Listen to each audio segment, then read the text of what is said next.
Disability meeting this afternoon, and I want to welcome, is it Dana or Diane?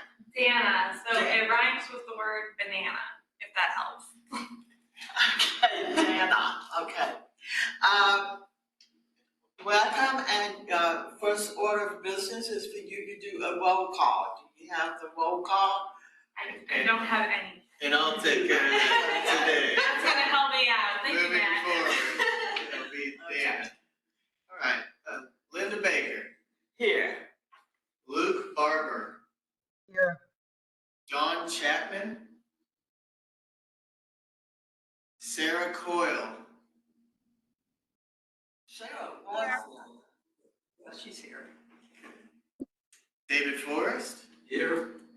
Howard Hayes. Linda Johnstone. Here. Josh Lewis. Here. Stephanie McDowell. Sue Orton. Here. Cheryl Rose. Here. And Sarah Schweigel. Sarah Schweigel's still listed on our roll? This is an older. Sarah Rose, not Sarah. No. Sarah Schweiger has resigned. Okay, I have an older roll call list, so my apologies. No problem. Is there anybody that I was missing? Okay. Yeah.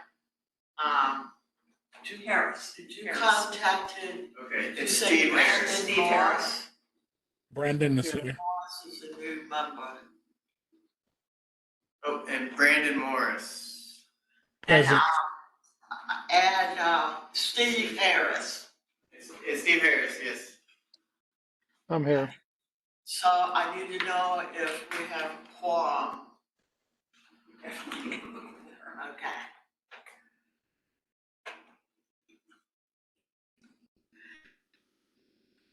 All right.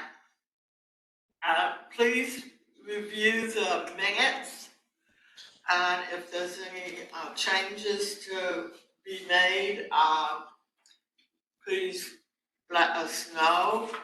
Otherwise, we need a motion to approve it. I'll approve it. This is Sue. I'll approve it. I'll second. They're like a pig. Okay. All right. Chairperson report. About a month ago, I think it was, when I met with Shara and Lisa Clancy, councilperson, along with her aide, Crad, is his name, to review where we was with the proposed UD ordinance, because last month we spoke about how we met with HBA, Home Builders Association. They were not too happy with percentage or a minimum of features, and they wanted to do the education approach. So Ms. Clancy gave us the directive to look for an education component, and I'm happen to be acquainted with Gina Hillberry, and so Shara and I met with her. And for you who don't know who Gina Hillberry is, she's a well-known architect across the country, not just here in St. Louis. She just happened to be based in St. Louis on UD. So I wanted to get her thoughts about it, and also during the discussion with Dan Rosenthal, who is a member of the Older Adult Commission, he suggested, I think it's University of New York, Buffalo campus, and so did Gina. Gina agreed that was a good place to start. So Shara did some investigation on that, and I think all of you got got Shara's email yesterday on the revised UD proposed ordinance that we sent to Lisa. And so now it's in Lisa's hands, what the next step may be. Because the Home Builders Association has not come up with anything since our meeting. I'm gonna ask, if you have a chance to review it, is there any comments about that right now? I need, just 1 minute, I need to apologize to Steve. I did not email this to you because I did not have your email. But I think that it's in a list from Carol, and I will get it to you after the meeting. I am sorry, I didn't get that to you. This is Okay. Sue, and I think I mentioned this to Cheryl under findings. I changed it. Thank you.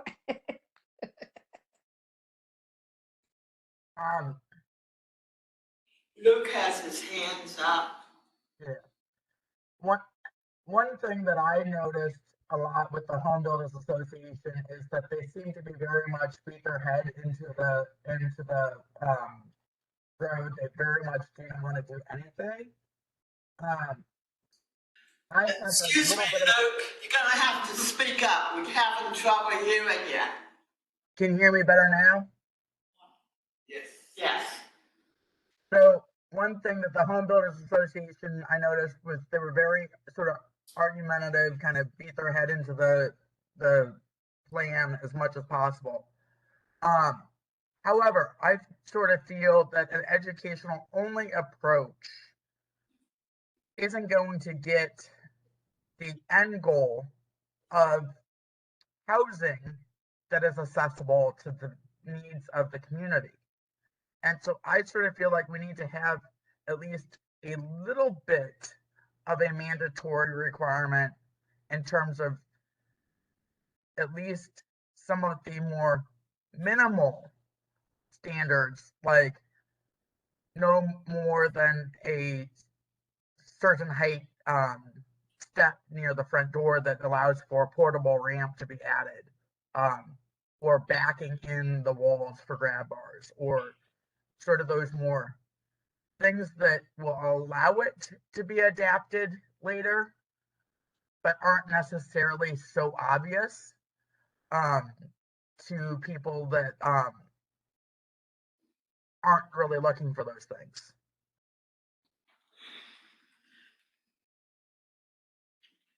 That's why it's in Lisa's hands. Hopefully we hope to have some features and synthesized so that if they do X, they would get so many dollars. We haven't gotten there because Lisa told us to get the concept and what we wanted to accomplish right now. So my thought in my meetings with Lisa, we need to get something passed. It may not be what we want, but it's a start because we try to. Cheryl said in one of our meetings, she said, "What is one feature that you'd be willing to put in?" And they wouldn't answer her. They dodged her.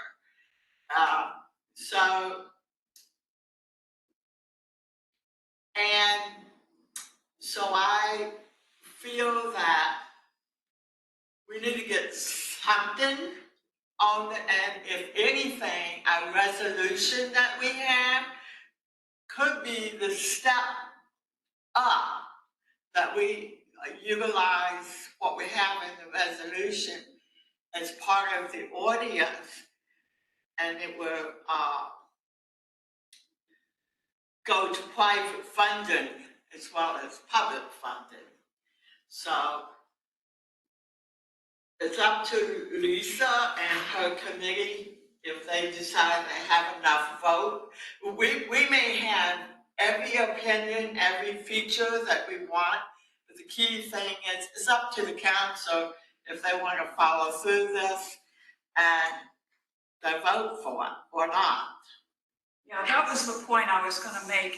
We do not, at this point, have any information or indication that there are enough votes on the county council to support the ordinance that we originally passed.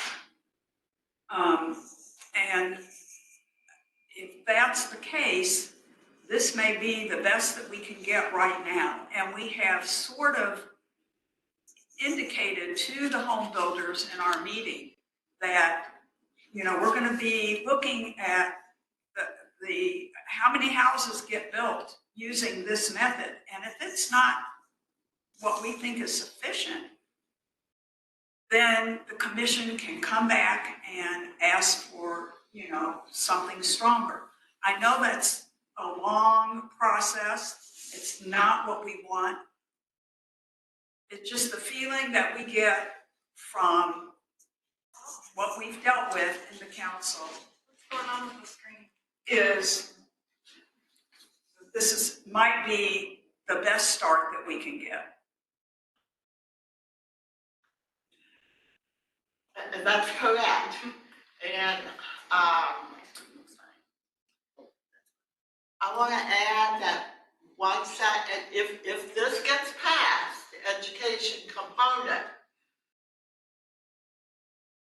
we need to have tools that we can follow up to see if people, when I say people, I mean the people that selling the housing as well as the people that are buying the housing, some kind of data that we can collect to see if it's successful. I think Josh Lewis has his hand up. Josh?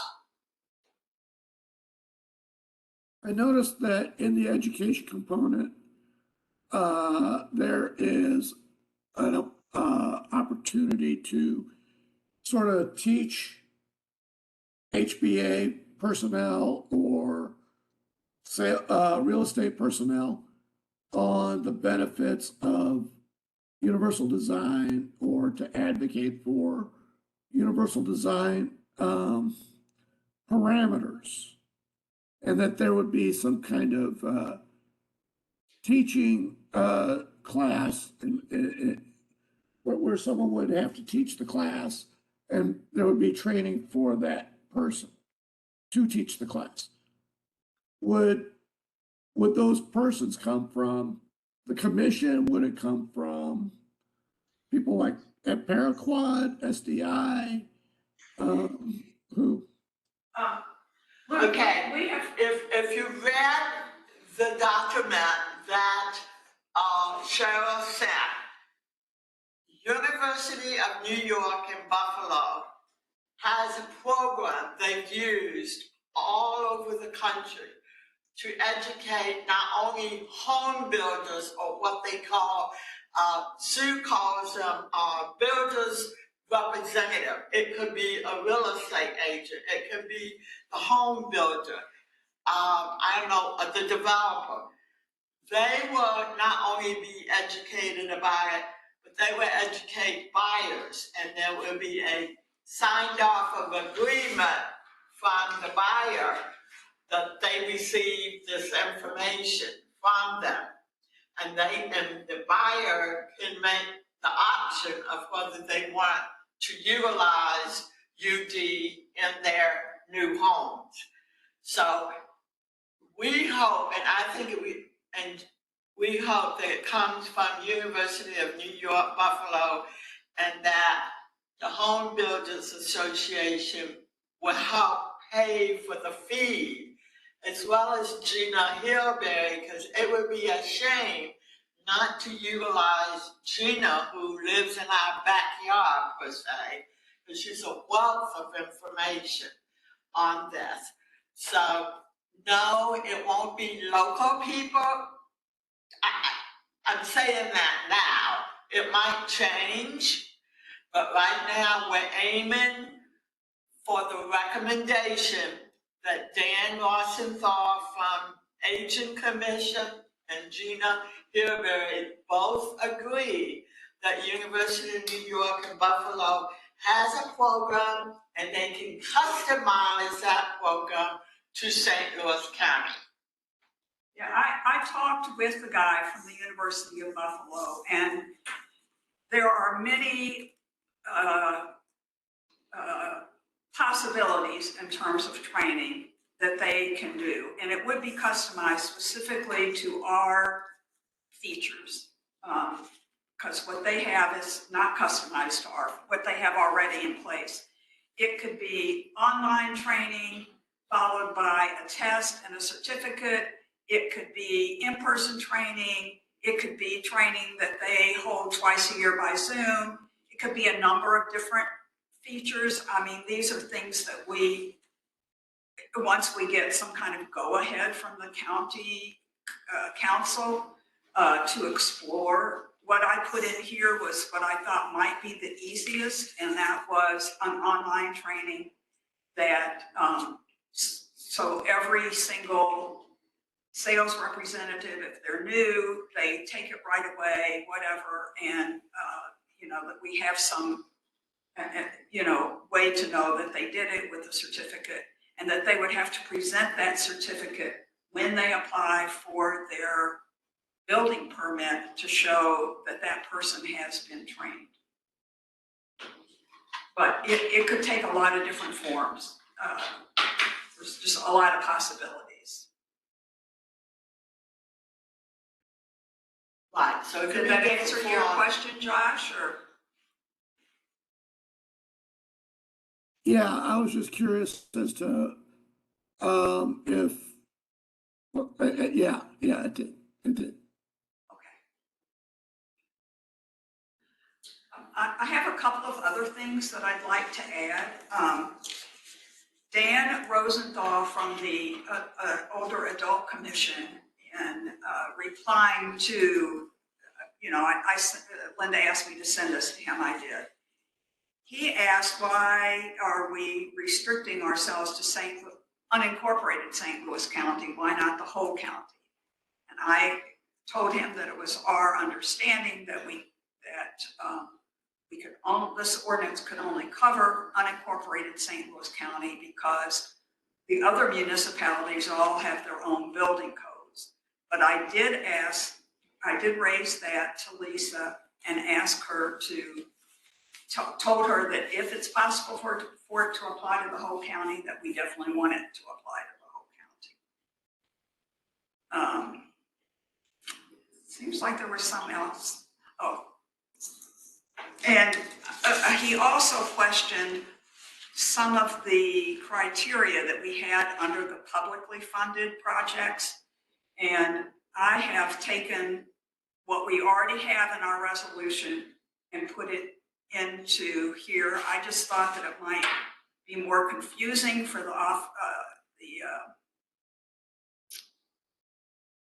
Amy Ellis's department. I can't think what it's called right now.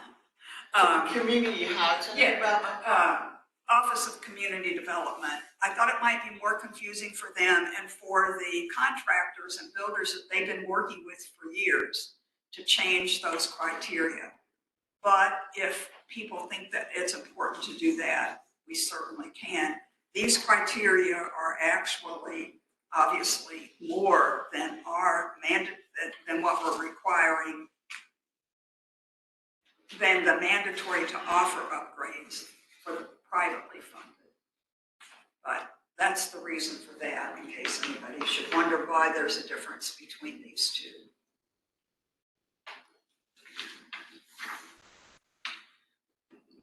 And Lisa and Claire's supposed to get back with it. I don't expect to hear from them till July.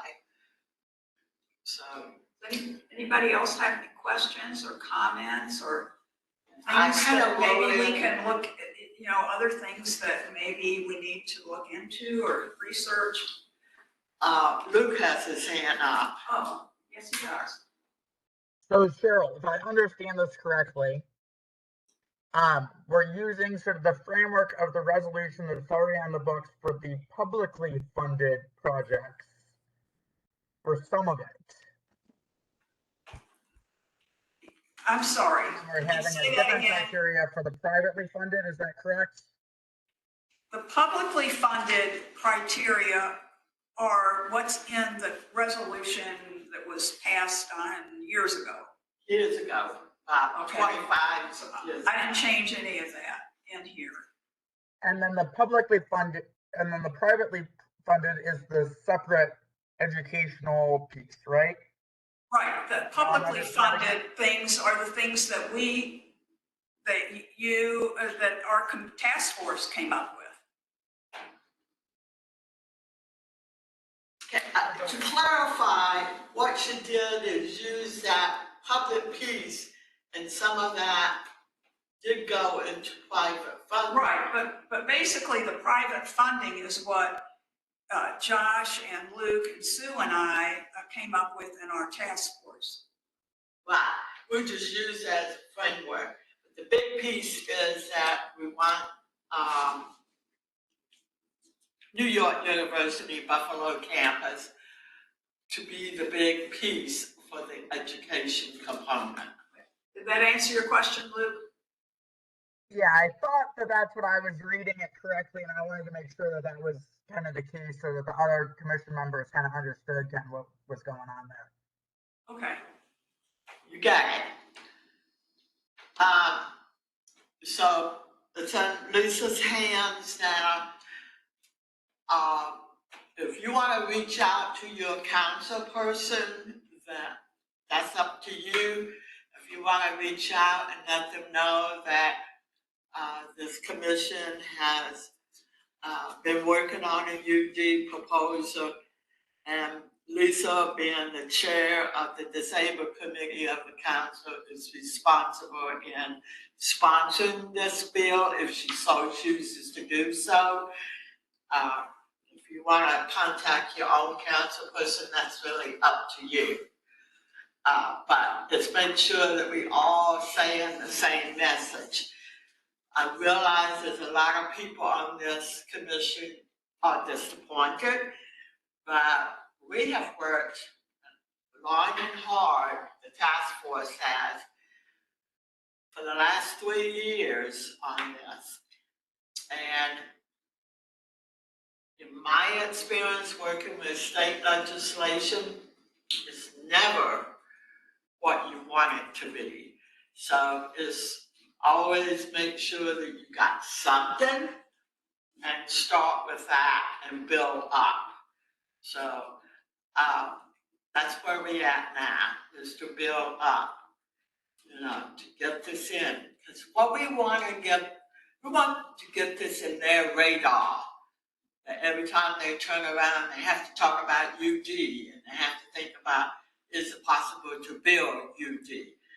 It's just get it on their radar, is where I see this piece doing for UD design.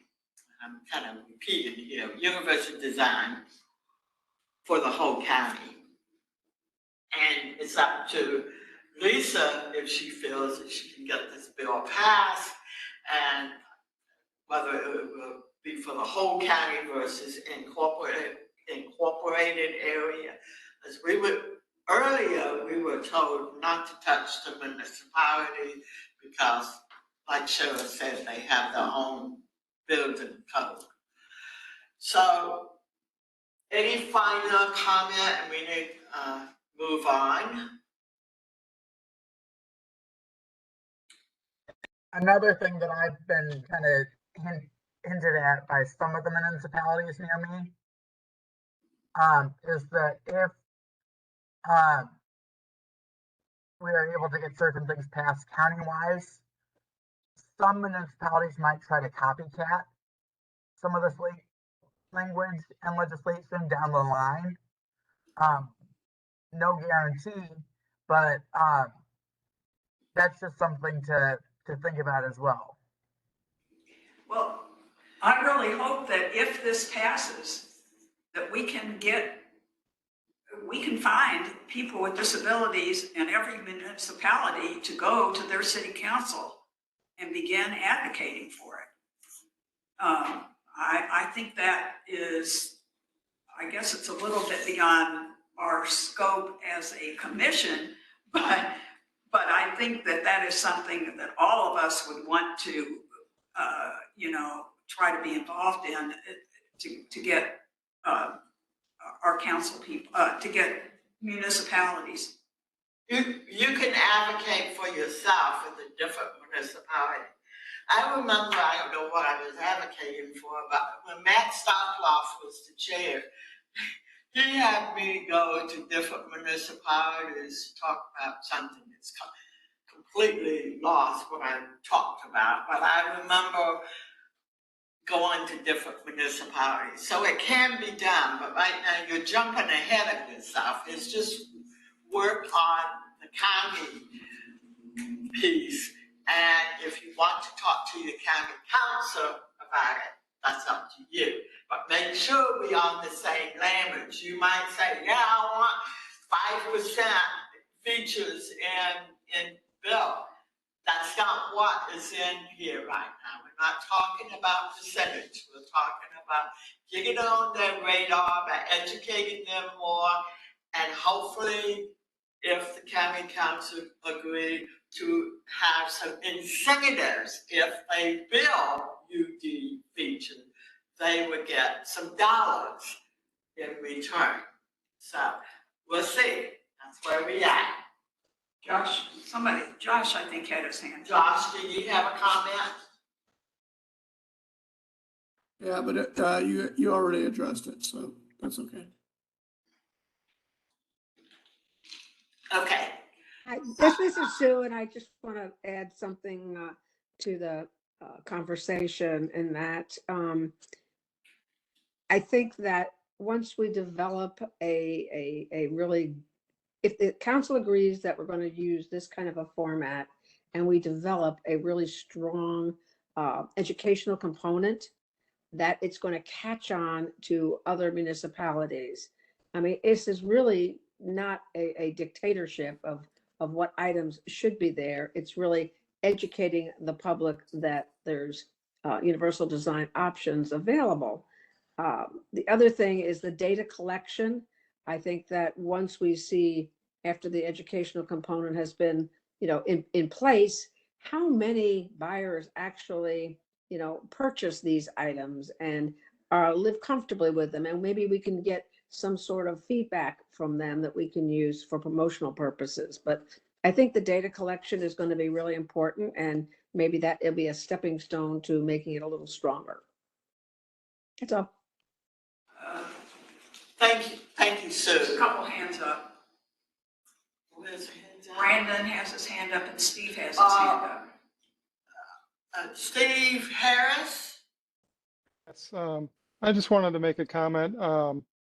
A number of years back, I was looking at some new home opportunities, and I did find one home builder that had an accessible option of their plans, but that was I only found one in the St. Louis area, and I was wondering if there was part of the incentivizing would be to have it.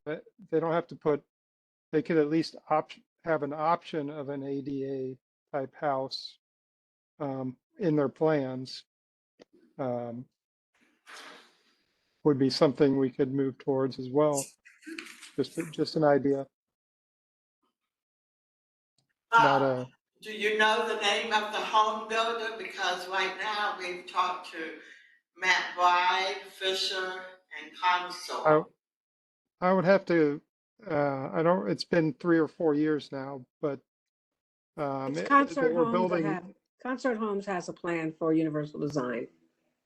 Yeah, and most of it was in most of the buildings they were doing were out in the St. Charles County area.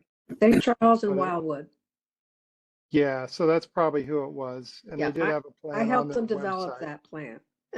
Okay, yeah, and the rest did not have even options available that I could find. So. And if they're a member of the Home Builders Association, and if this passed, it would go to all people who belong to the Home Builders Association. Brandon and Brandon? Hey, good afternoon, everyone. Are you able to hear me okay?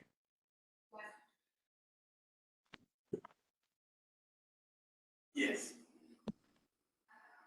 Can you hear me okay? Yes. Yes.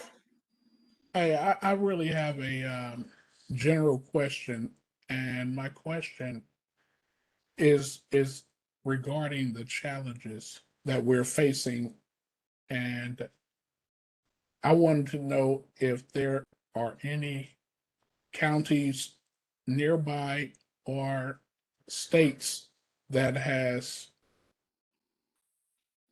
overcome some of the challenges that we're having with the home builders, you know, buying into the UD.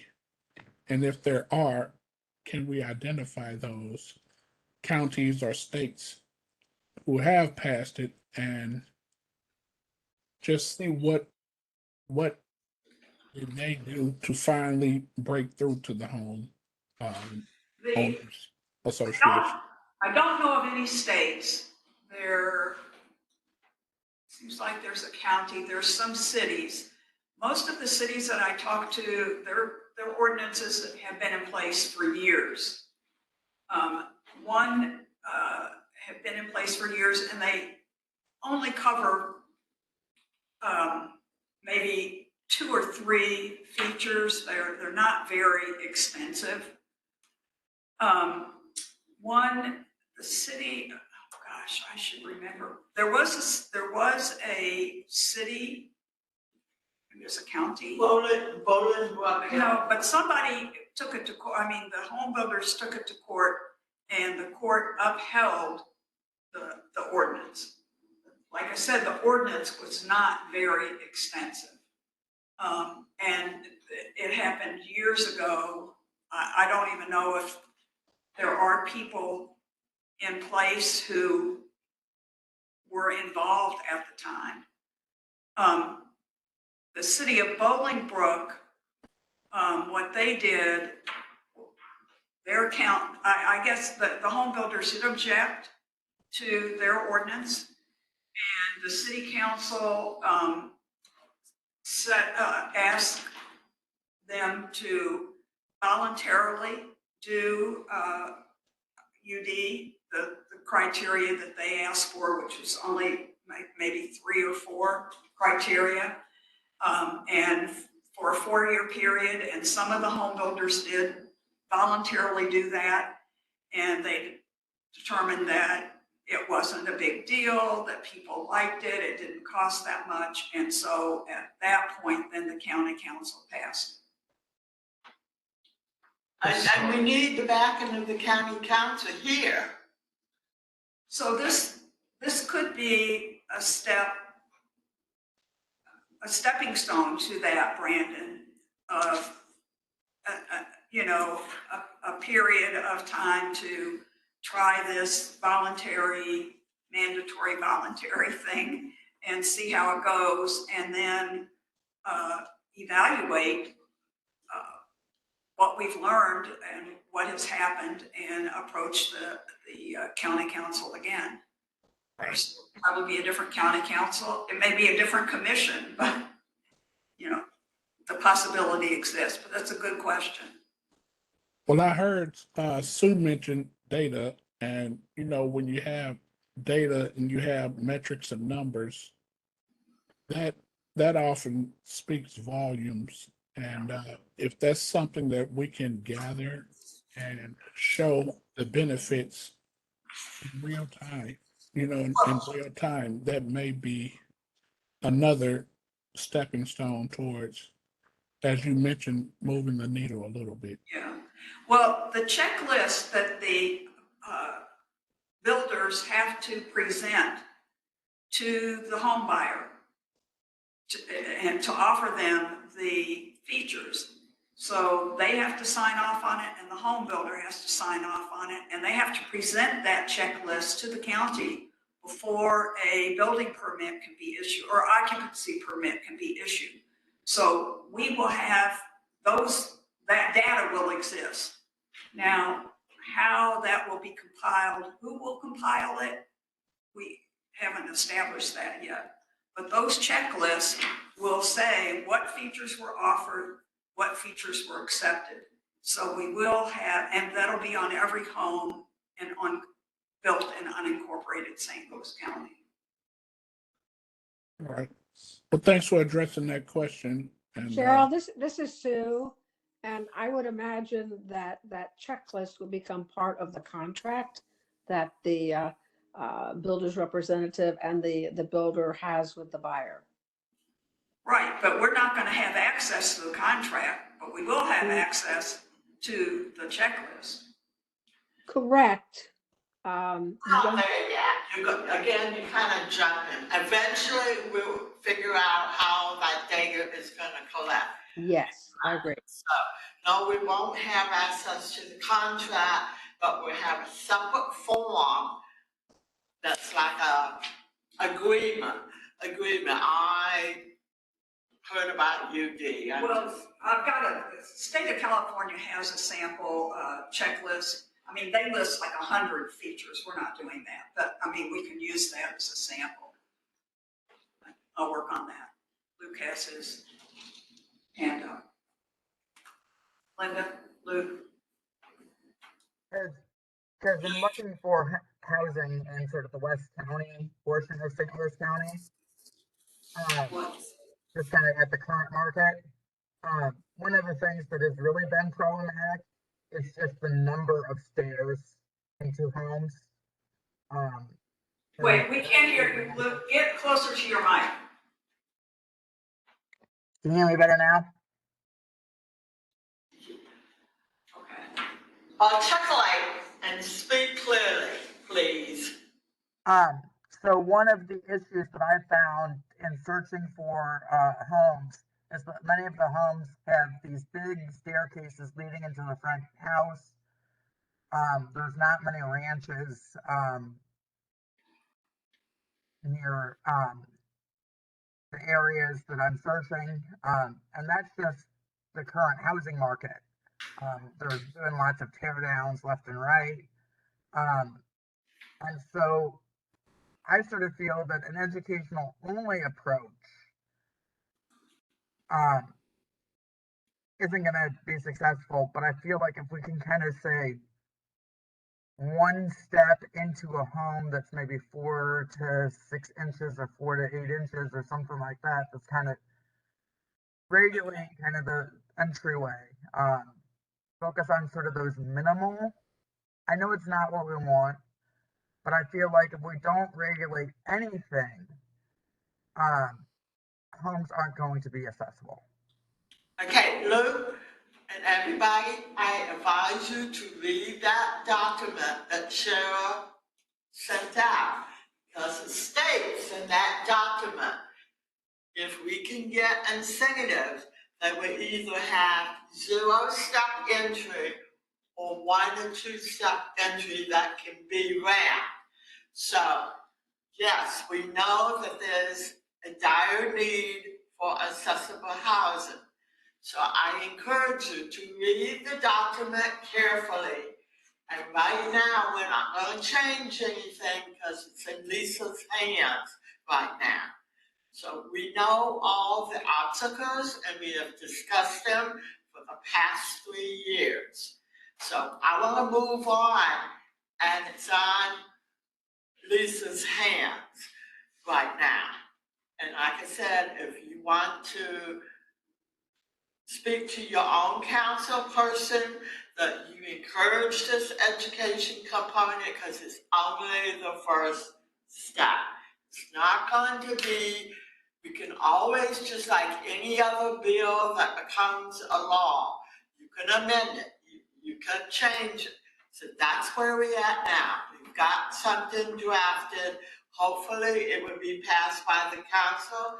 And later on, when we are successful in collecting data, we can say this works, this doesn't work, we need to strengthen it, whatever we next step is. So I have a suggestion.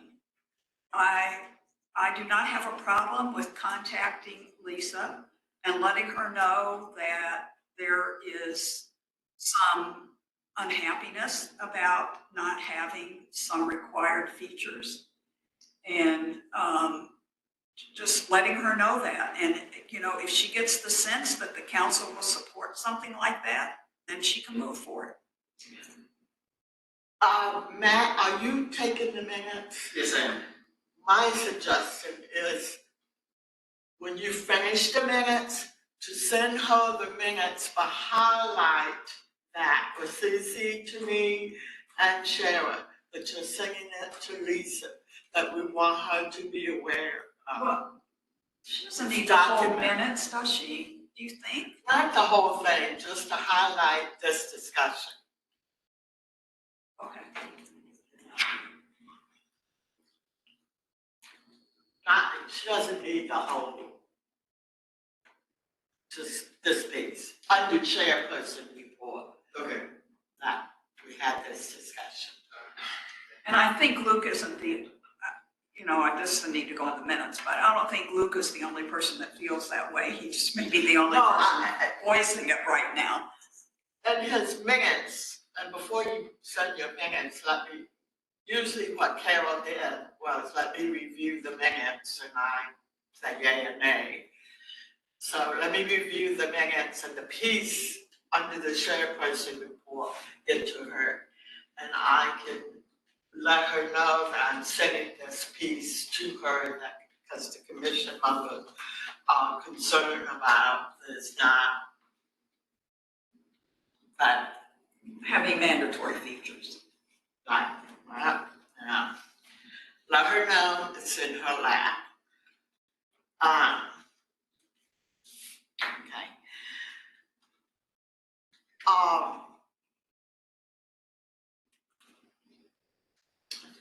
That sums up the chairperson's report, that which will also take care of Universal Task Force update.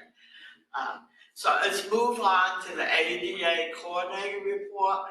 I would like to have, again, welcome Dana is our new ADA coordinator. So why don't you take the opportunity to get acquainted with us, tell us a little about yourself and what your experience are. Yeah, certainly. So, first day today, but previously working with St. Louis City in the Office on the Disabled for 5 years. And prior to that, I was working with a community support service organization called Bridges that works with people with developmental disabilities.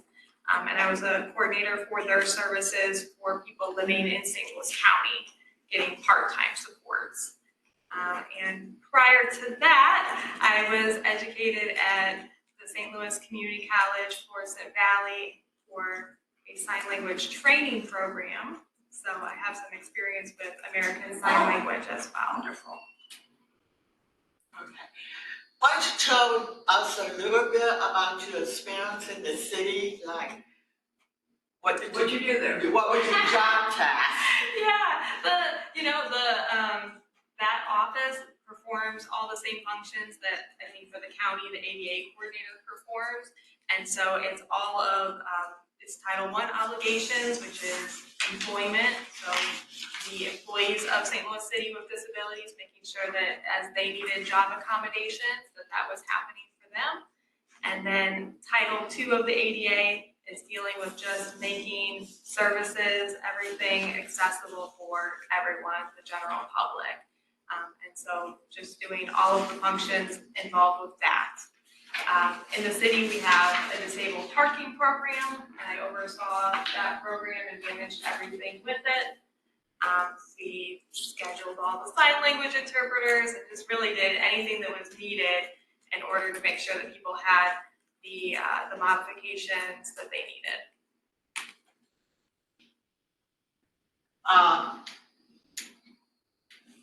You want to highlight any program that you are proud of that you did in the city? I don't know if there's any one specific thing.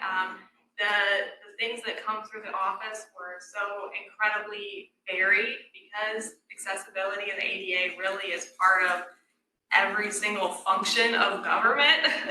You never knew exactly what was going to pop up. So there are some things that are just day to day, and then you also have to reserve capacity to be available to any department that needs help as things arise. Dana, who heads that department up now in the city? It's David Newberger. Yes, I know David well. I consider him a friend. Good.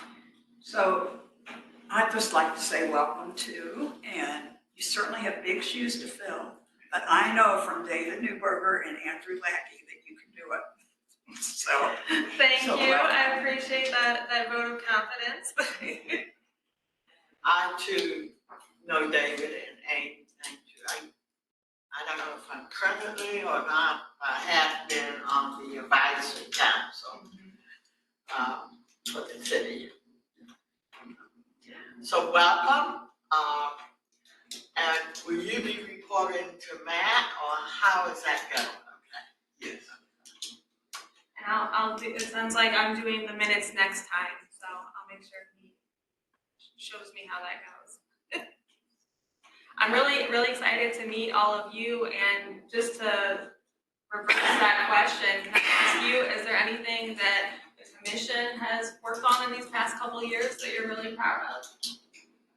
Well, you probably heard us talk about it. Universal design has been the big topic. And let me answer this.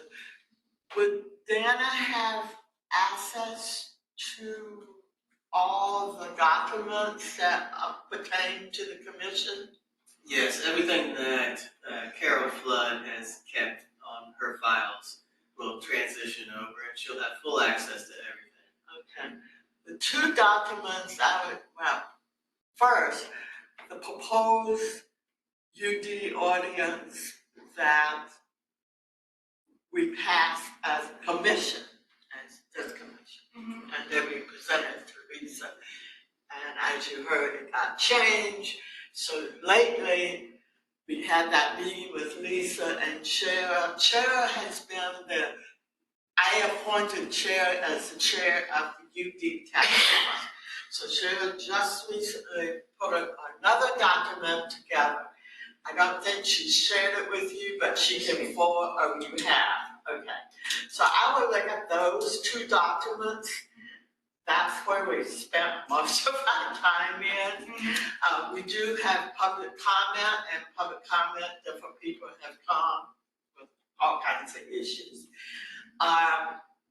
So I said that's been our focus, but we also encourage that more people with disabilities are employed by the county, and I know the majority of the disabilities are invisible, so they may or may not acknowledge that they have a disability. So we encourage that to be proactive. So I would say that they're probably the two things. To be proactive in hiring people with disabilities and hopefully retaining people with disabilities in the workforce. And the education piece to the department heads and I don't know if you call them division heads, but I'm talking state language, division heads, to educate them about including people with disabilities, not only as employees, but making their facilities accessible. And we're not just talking about physical accessibility, because I am hard of hearing, so caption is important. So the whole, I probably am preaching to the choir. You're right. I hear you. Programmatic access, very important. Yeah. Access is much broader than just ramps. So you're forgetting some other things, Linda, like the Let's fact, hear 'em. like the fact that we advocated for a full-time ADA coordinator. Well, which that's is when pretty we dang got- important, isn't when it? we got Carol, and so now you. So that was a big accomplishment. We have also consulted on the revamping of the council headquarters to make it accessible, 2 new police stations. We consulted on that. After the fact, we gave some advice on the courthouse. Some of the changes we recommended have not been made, but we did ask that we be, in the future, consulted from the beginning. Was that something recent? That was, 2016. I believe. Yeah. yeah. So that is why then we were brought in on the police departments, because we had raised that we should, be involved. And so if there's any new county construction, we would like you to make sure that we know about it and are involved. We have a transportation matrix that we have on the county website somewhere that lists. We'll be discussing that in a few minutes. I don't mean to interrupt you, but pull out the annual report. The annual report in the last couple of years will tell you what we've been doing. I'm going to say before COVID and after COVID. There's a difference. I mean, COVID still exists, but you know what I'm saying. I would say in the last 5 years. We've talked to the Board of Elections about some issues. So those are just a few of the things. Thank you. Thank you for sharing that with me. And one of the things that's probably on the agenda, it is County Bill 86, which had to do Before we get out of old business, transportation matrix that we had a nice presentation on and talk about all these things you're going to have. And yesterday, my daughter, who's in a wheelchair and not mobile at all, lives within, she can see the bus stop, but she can't get there. So she's been taking Caller Ride and said it's worked pretty good. But Caller Ride called her yesterday and told her that they are no longer serving the hospital she goes to, which is Mercy South, Lee Ferry. She happens to live in Melville, which isn't that far from that's the South Hospital. Plus the doctor's office for her heart doctor, cardiologist, is not accessible because it's part of that Mercy Hospital thing. I don't think we had any indication that we have hospitals that are no longer available. That kind of upset me a bit. Yeah. It was on the agenda. I would like to talk about that. Okay. Hold your thought. Were you at the meeting where Amy Parker from Metro? I thought she did a great job. Okay. And I'm going to quickly say, send an email to Amy Parker and find out who she reports to. So find out who she reports to and also to Amy Parker and let her know you're concerned about how the transportation is impacting your daughter. I also know they made an announcement. I think I saw it on Facebook. That the schedule of Metro has been cut. So that might be part of this reorganization of cutting service, not just to your daughter, but to other people. And so hold your thought, because I want to finish up the ADA coordinator report and we will address that under transportation. Are you okay with that? Okay. So do you feel like you have some information you can get started? Yeah, being that I just haven't gotten to dive into everything yet, I'm gonna review those annual reports and probably reach out to some of you to learn a little bit more. Okay, well, welcome aboard again. And so we move, and I'm gonna switch it around and we're gonna go to transportation major. So Brandon and Stephanie McDowell, I asked them to update the transportation major. So I'm gonna ask Brandon, does he have any comments to make? I see you, Luke. I get to you in a minute. Brandon? So I identified two public cab companies that can accommodate individuals with disabilities.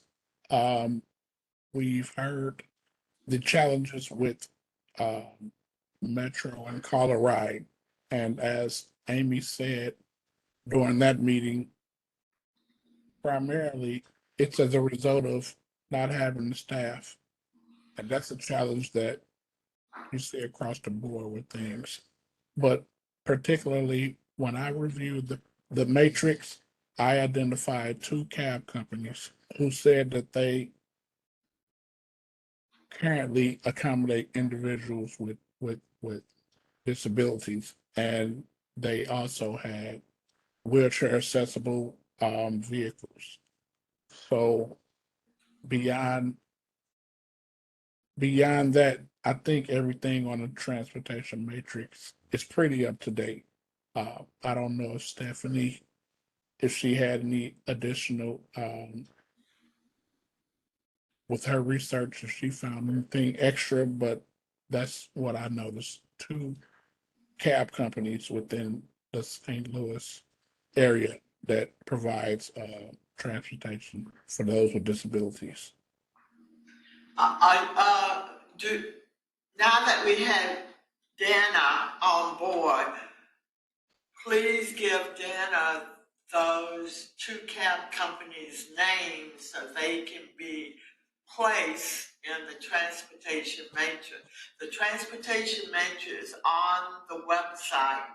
I don't know if it's, I know it's the county website, but it's the county commission or Department of Human Service. I don't, but it's out there in somewhere. And we need to make it more user friendly so the person off the street can find it.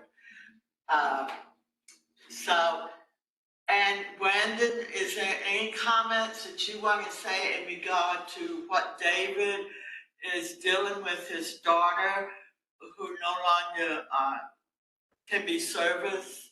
I don't understand how this is Colorado, right? Colorado is supposed to take you where you want to go.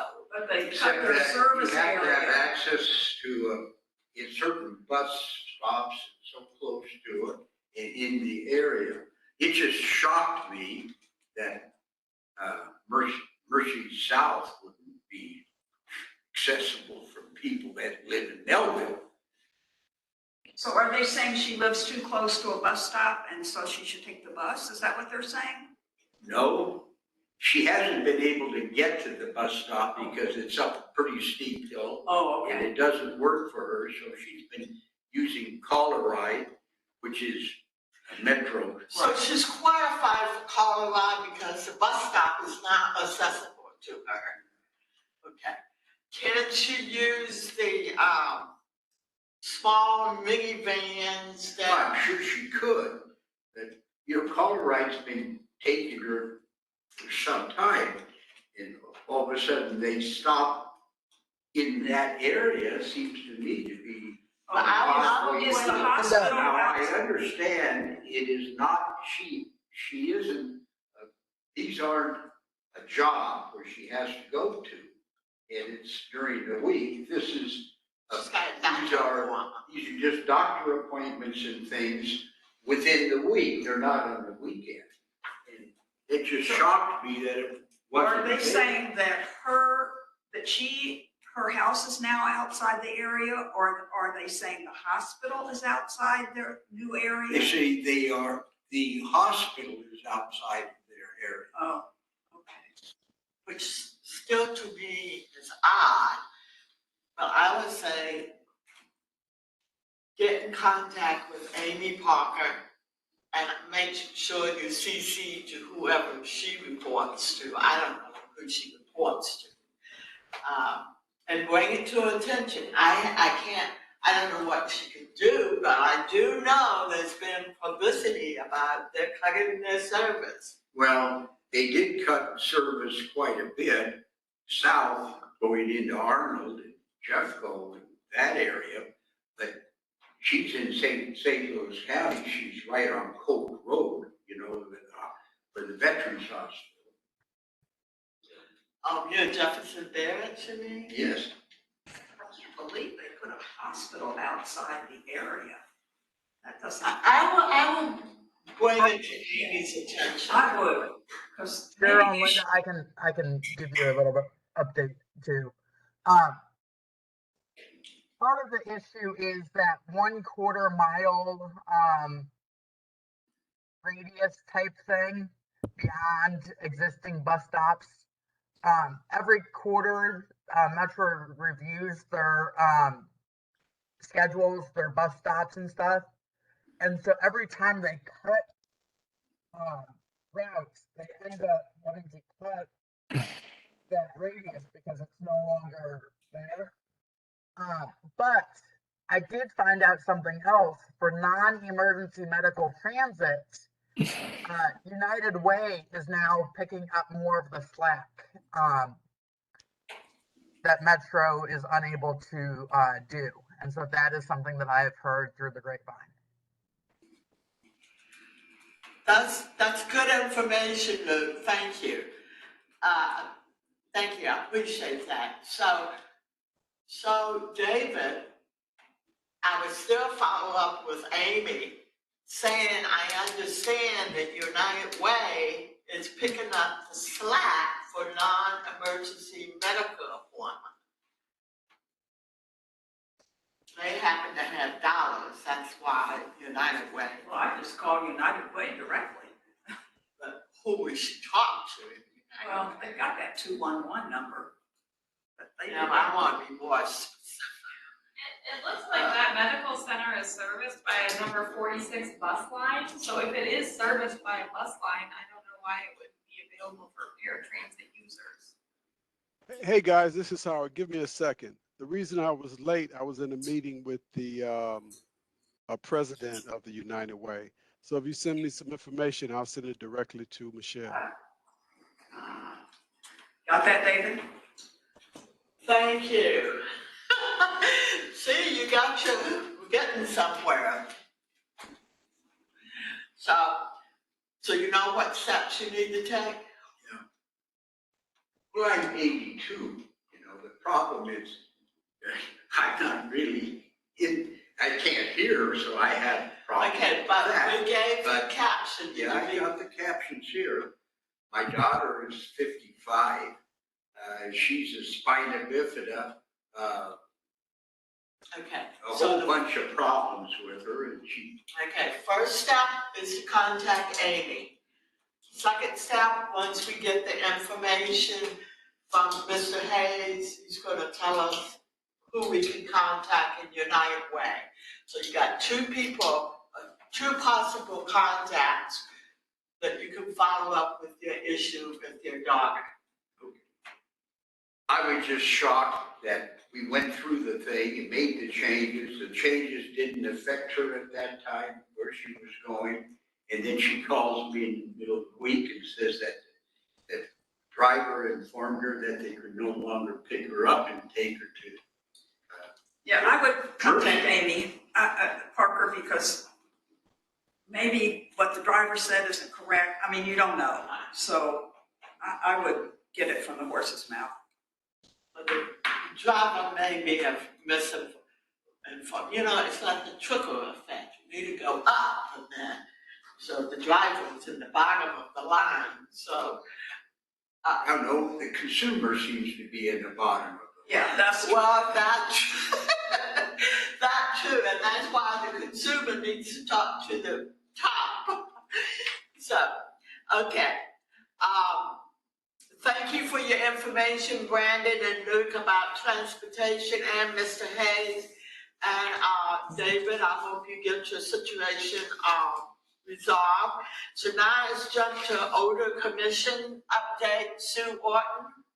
I was unable to attend that meeting, so I have no report. Okay.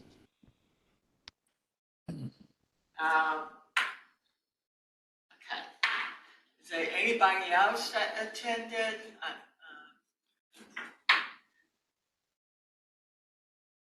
Okay. New business, County Bill 86. That was the bill that Ernie Trackers from the County Council sponsored in regard to, that you couldn't walk on the street. And it was mainly aimed at panhandles. And I know that last month we had a woman named Robin who spoke from the blind community. Jeanette Oxford spoke from Paraquad.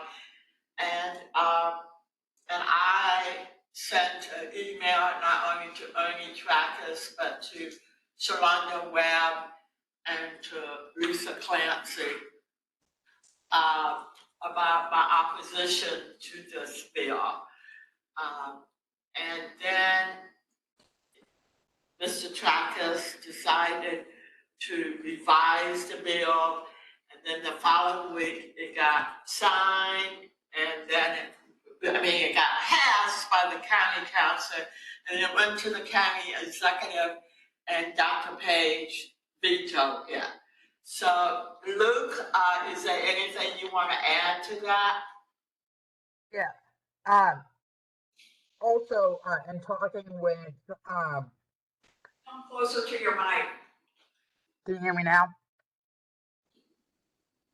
Yes.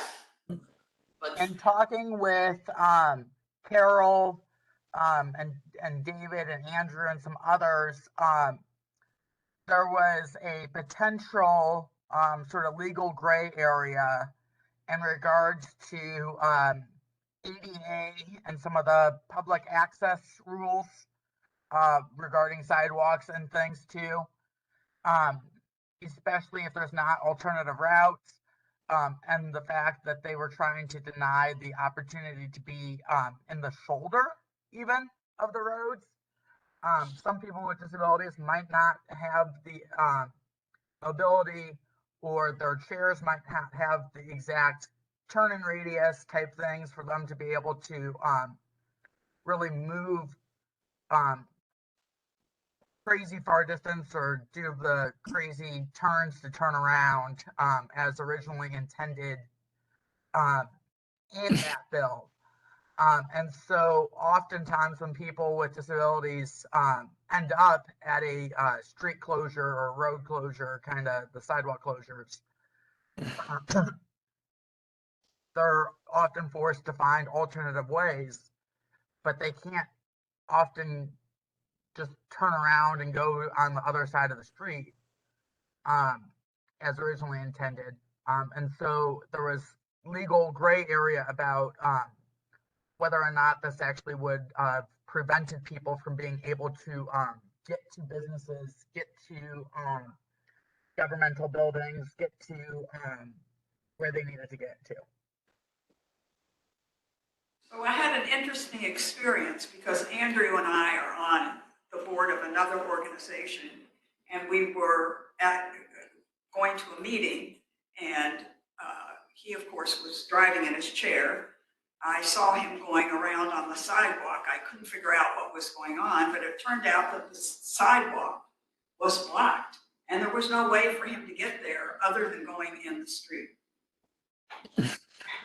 You know, it was in the city, so it wouldn't have affected this, but, you know, I got out in the street to make sure no cars were, you know, gonna drive into him. But it was a perfect example. There was construction going on.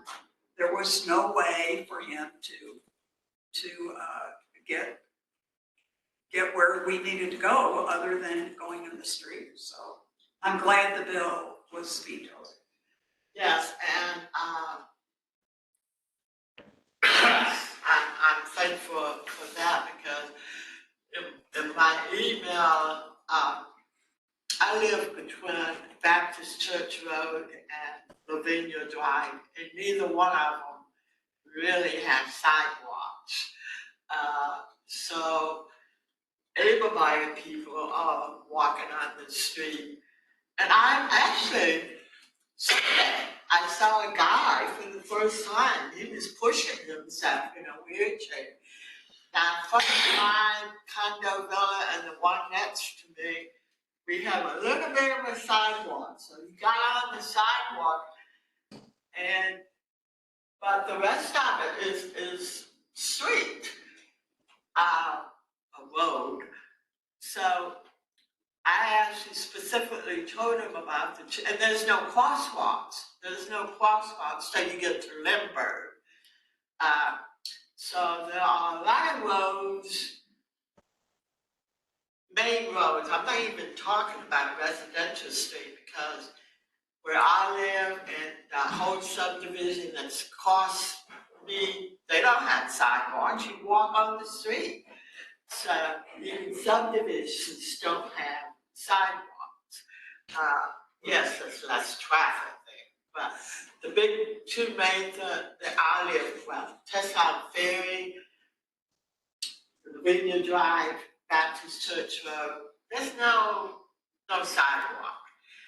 And so I did point out those things. So I'm glad that, I don't know how Dr. Page, where he got his information, but I'm glad that he vetoed that bill. My concern is, will it come up again? Maybe they would, I just wonder if it's gonna come up again in the fall and we need to be ready. And if it is gonna come up again, all of us need to contact our council person saying this is not a good thing. And the goal was I don't want to say, they were trying to control the panhandlers. I've seen bills that say you cannot lottery 30 feet from this building or 50 feet. They have some kind of feet. Why not just say that instead of just saying nobody can't be on the street? I think that was not written well. So anything else that we want to make a comment on House Bill 86? I mean, not House Bill, County Bill. Still thinking state, County Bill.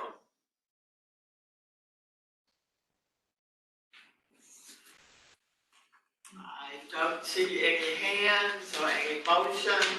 So this will be our final meeting till September. And that's scheduled September 11th at 1 o'clock at the same location. I do encourage you, if you can make it in person, I would like to see more people come in person, but we will continue the hybrid platform and we'll review it in December. Well, we don't have a meeting in December, I guess November, because we have to look at what we want to do in 2024. And so, is there any public comment before I close the meeting? I know this is not in the agenda, but you always have public comment after new business. So, if there's no public comment, we shall adjourn, and I see you in September. Have a wonderful summer. Have a good summer, everyone. Have a good summer. Have a good summer. Take care. If anything comes up about the ordinance between now and September, we'll let you know. Oh, yes, by Great. email, we'll be in contact. Keep it cool. Hey, Cheryl and Linda, are you guys gonna hang back for a moment? Are we what? I'm going to hang back for a moment. Yes, Okay. yeah, we I can. want, I had a quick question. What the fella who said his daughter was impacted by the cholera, what um municipality does he live in? What municipality does your daughter live in, David? Melville? Melville? Okay. I would advise, Melville, but it's Cove Road. Cove Road. He wanted to know what municipality. So is that Melville? Melville, Cove Town. Okay. I would advise he reach out to their to their city council and see if they have something like a neighborhood transportation system, because as I review, because I pulled up our matrix, there are several North County um, municipalities that offer transportation to hospitals and things.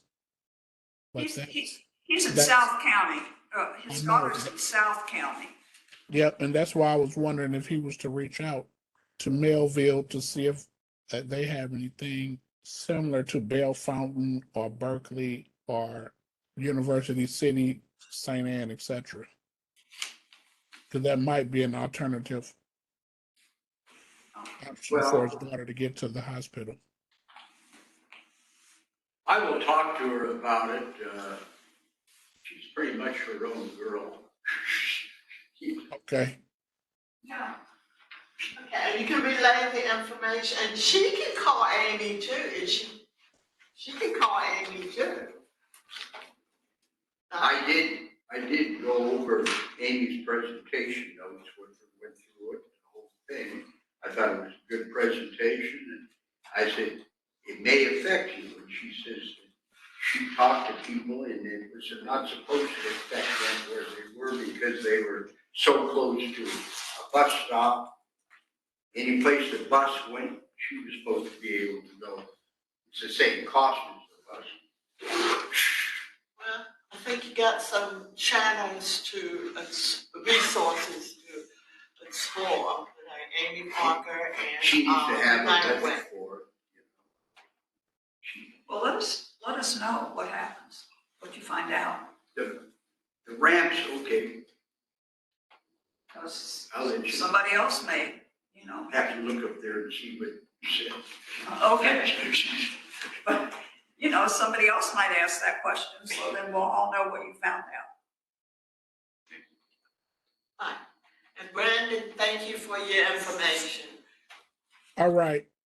So long, people.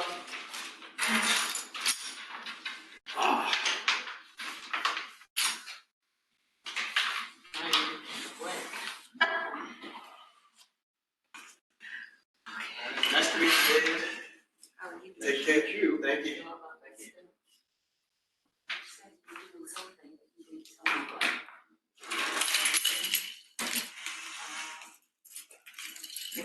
You got a long meeting.